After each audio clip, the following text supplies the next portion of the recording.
ಜೈ ಭಾರತ್, ವಂದೇ ಮಾತರಂ. ಭಾರತದ ಜಮ್ಮು ಕಾಶ್ಮೀರ ಭಾಗದಲ್ಲಿ ಅಭಿವೃದ್ಧಿಯ ಪರ್ವ ಶುರುವಾಗಿದೆ.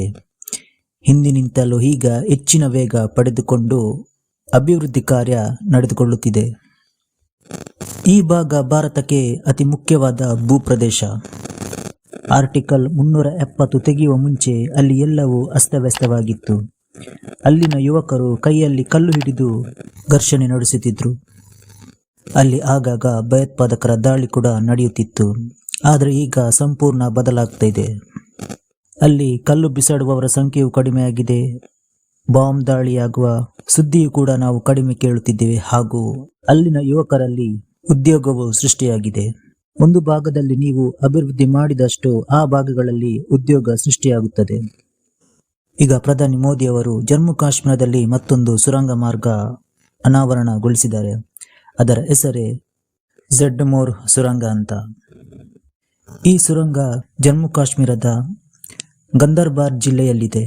ಇದು 2 ಲೈನ್ ಸುರಂಗವಾಗಿದೆ ಹಾಗೂ ಸಂಚಾರವನ್ನು ಕೂಡ ಸುಗಮಗೊಳಿಸಲಾಗಿದೆ.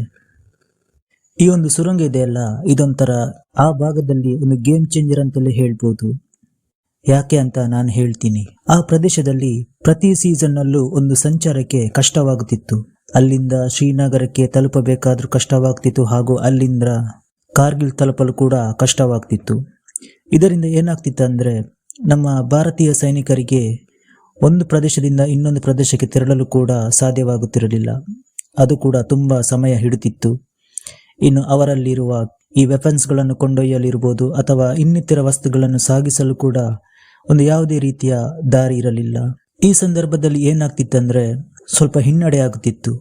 ಇನ್ನು ಭಾರತ ತಮ್ಮ ಶತ್ರು ರಾಷ್ಟ್ರಗಳ ಹತ್ತಿರದಲ್ಲಿ ಈ ಥರದ ಸುರಂಗ ಮಾರ್ಗ ಇರ್ಬೋದು ಅಥವಾ ಬೇರೆ ರೀತಿಯ ರಸ್ತೆಗಳನ್ನು ಇರ್ಬೋದು, ಅದನ್ನೆಲ್ಲ ಅಭಿವೃದ್ಧಿ ಪಡಿಸ್ತಾ ಇದೆ. ಯಾಕೆಂದರೆ ಭವಿಷ್ಯದಲ್ಲಿ ಏನಾದರೂ ಯುದ್ಧದ ಸಂಭವಿಸಿದರೆ ಒಂದು ಯಾವುದೇ ರೀತಿಯ ತೊಂದರೆ ಆಗಬಾರ್ದು. ಅಂದರೆ ಯುದ್ಧ ಸಾಮಗ್ರಿಗಳನ್ನು ಸಾಗಿಸಲಿರ್ಬೋದು ಅಥವಾ ಇನ್ನಿತರ ವಸ್ತುಗಳನ್ನು ಸಾಗಿಸಲಿರ್ಬೋದು.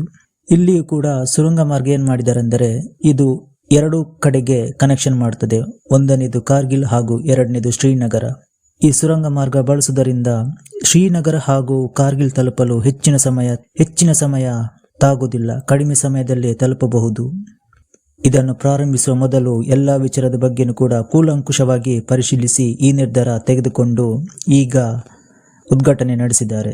ಇನ್ನು ಇವರ ಕಾರ್ಯಕ್ಕೆ ಅಲ್ಲಿನ ಮುಖ್ಯಮಂತ್ರಿ ಕೂಡ ಪ್ರಧಾನಿ ಮೋದಿ ಅವರನ್ನು ಶ್ಲಾಘಿಸಿದ್ದಾರೆ. ಇನ್ನು ಈ ಸುರಂಗ ನಿರ್ಮಿಸಲು ಸುಮಾರು 1400 ಕೋಟಿ ವೆಚ್ಚ ತಗುಲಬಹುದು ಅಂತಲೂ ಅಂದಾಜಿಸಲಾಗಿದೆ. ಈ ಸುರಂಗದ ಮತ್ತೊಂದು ವೈಶಿಷ್ಟ್ಯ ಏನೆಂದರೆ ಪ್ರತಿ ಸೀಸನ್ನಲ್ಲೂ ತೆರೆದುಕೊಳ್ಳುತ್ತದೆ. ಆ ಪ್ರದೇಶದಲ್ಲಿ ಚಳಿ ಹೆಚ್ಚು, ಹೀಗಾಗಿ ಹಿಮಗಳು ತುಂಬ ಬೀಳುತ್ತಾ ಇರ್ತವೆ. ಇದರಿಂದಾಗಿ ಸಂಚಾರ ಅಸ್ತವ್ಯಸ್ತಗೊಳ್ಳುತ್ತದೆ. ಆದರೆ ಈಗ ಹಾಗಾಗಲ್ಲ. ಈ ಸುರಂಗ ಮಾರ್ಗದ ಮುಖಾಂತರ ಸುಗಮವಾಗಿ ಚಲಿಸಬಹುದು. ಯಾವುದೇ ರೀತಿ ತೊಂದರೆ ಕೂಡ ಆಗಲ್ಲ. ಇನ್ನು ಆ ಭಾಗದ ಜನರಿರ್ಬೋದು ಅಥವಾ ಪ್ರವಾಸಿಗರಿರ್ಬೋದು, ಅವರು ಕೂಡ ಈ ಸುರಂಗವನ್ನು ಬಳಸಬಹುದು. ಜಮ್ಮು ಕಾಶ್ಮೀರದ ಕೆಲವು ಭಾಗಗಳಲ್ಲಿ ಇದೇ ರೀತಿಯ ಒಂದು ಸುರಂಗ ಕೊರೆಯುವ ಕೆಲಸ ನಡೆಯುತ್ತಿದೆ. ಅದು ಕೂಡ ಮುಂಬರುವ ದಿನಗಳಲ್ಲಿ ಪೂರ್ಣಗೊಳ್ಳಲಿದೆ. ಭಾರತ ತನ್ನ ಗಡಿ ಭಾಗಗಳಲ್ಲಿ ಸೇನೆಯನ್ನು ಮತ್ತಷ್ಟು ಬಲಗೊಳಿಸಲಿದೆ.